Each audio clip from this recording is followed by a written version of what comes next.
A day in my life as a cleanfluencer. Pwede nyo po bang wag muna itong i-scroll? Pwede po bang makahingi dyan ng isang like at share lang?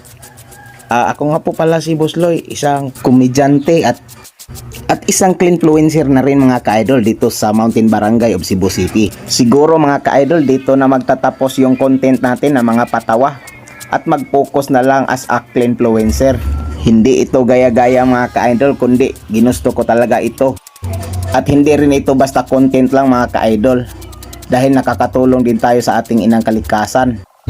Yung mga like and share nyo po mga ka-idol ay malaking tulong po sa akin para masisipagan ko pa ang aking paglilinis dito sa ating mga kalsada. At mamotivate na rin mga ka-idol para magpatuloy sa aking nasimulang content.